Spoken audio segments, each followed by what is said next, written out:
Good morning and welcome to Ayubowan Sri Lanka, your morning show that brings and features renowned guests from a diverse range of fields. Today we have with us Mr. Sugeeswara Senadhira, former Minister Councillor for Paris and also Norway. He has also worked as a Second Secretary and Councillor in India. Ayubowan, Mr. Senadhira. Ayubowan. So now to start with, because you have been in Paris and Norway, can we ask you whether France has been a good old friend in Sri Lanka and what sort of diplomatic relations France have with Sri Lanka? Well, we have had long historical links. During Vimala Dharma Surya's time, the King Vimala Dharma Surya, and subsequently during Rajasingha time also, we had diplomatic relations with France, and there were French ambassadors in the court. And you must have heard about Dascon, known as one of the French ambassadors who fell in love with the king's, rather queen. Well, we had trade links because they came for spices to the southern coast of Sri Lanka. But apart from for a very brief period, they had fought against the Dutch to capture certain parts of southern Sri Lanka. There were no major invasion from France. Recently we have established one of the first countries to recognize Ceylon since independence in 1948. Yes, we have had very close links. Yes, Mr. Senadhira, now in this political environment and in the context of war, very recently, just before the war ended, we know that the foreign minister, along with the UK Secretary Mr.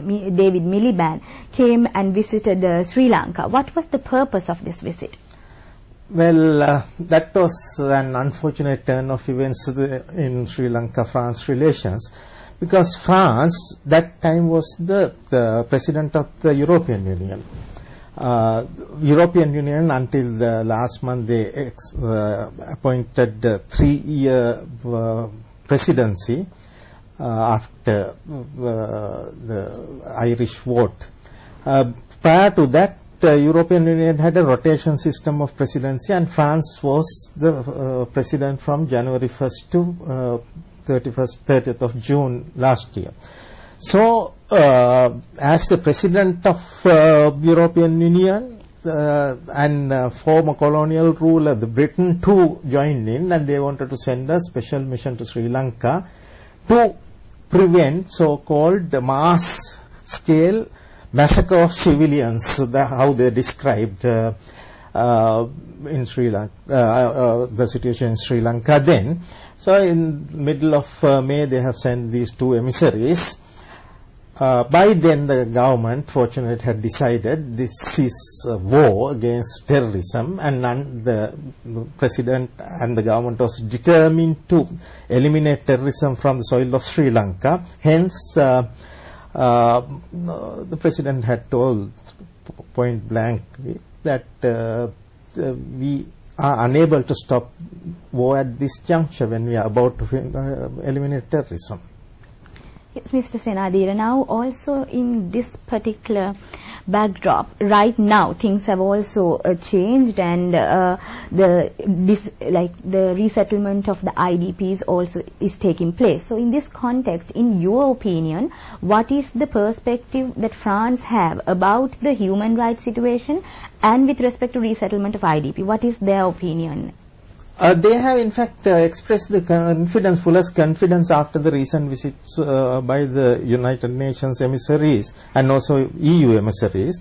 They have expressed the fullest satisfaction about the speedy rehabilitation of IDPs, and also the fact that all the camps were opened and free movement was. That was one of the major points they raised, even Miliband and subsequently the French government after the end of conflict. Also, one of the main things they raised, main points they raised, was the free access for the displaced person. And now that there are no camps, now they are given shelter, and by choice they stay, they go out and come back. So the French government is absolutely satisfied with the current situation. But unfortunately there are hidden strategies and hidden agendas of the international community, for which of course we don't have the solid proof, but still there are hidden agendas, and accordingly European Union and United States and certain powers continue to look at it an angle where they could perhaps interfere indirectly in these affairs. That is their hidden agenda. So when you are talking about hidden agendas and such issues along the lines, are you also referring to the GSP Plus issue? Because now it's a major issue that is in discussion. And if you can explain to the audience also the link between the GSP and the extension, the issues with respect to that. And when you were in Paris, were you also involved in the discussions with the EU in these talks? Yes, we were involved, especially during the French presidency of European Union. We were involved in talks with the French government as well as EU, especially during the visits of ministers. Professor G.L.P. visited several times, and Minister Bogol Lagama, Deputy Minister Hussein Baila, then Disaster Management Minister Mahinda Samasinga. During their visits, we were involved in talks. Ambassador Lionel Fernando, myself, and the Commerce Secretary Chandima Kiriwandala, we were the team that handled talks during that period. And during the talks, what the French government raised 2 points. One was human rights issues and the need for compliance with treaties. Under GSP, we have agreed to, Sri Lankan government as well as several other governments have agreed to certain United Nations treaties on human rights and other areas.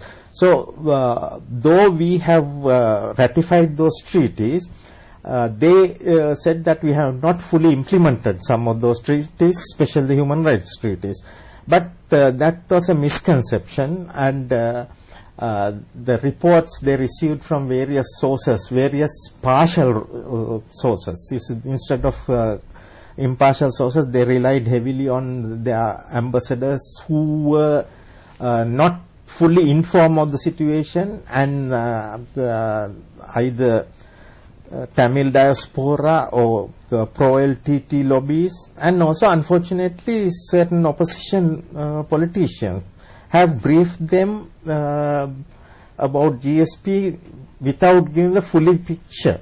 You see, that had resulted in this unfortunate situation. But the opposition allegation that Sri Lankan government has taken an arrogant attitude and not cooperating with the EU is absolutely wrong, because Sri Lankan government has been cooperating. They have held a series of discussions in Brussels, New York and Paris and also London on this thing. And we have the option of resorting to legal action, but we have not done so far. We have tried to settle it amicably through negotiations. And the legal action is under World Trade Organization WTO rules and regulations.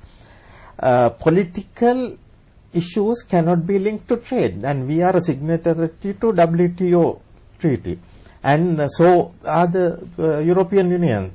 All the members, or 27 members of European Union, are signatories to WTO. So WTO agreement says there shouldn't be any political links. So how can European Union withdraw GSP concessions on political reasons? So that's why now we are finally, after they said that they would withdraw the concession in July next year, finally the government has started to explore possibility of legal action against this decision.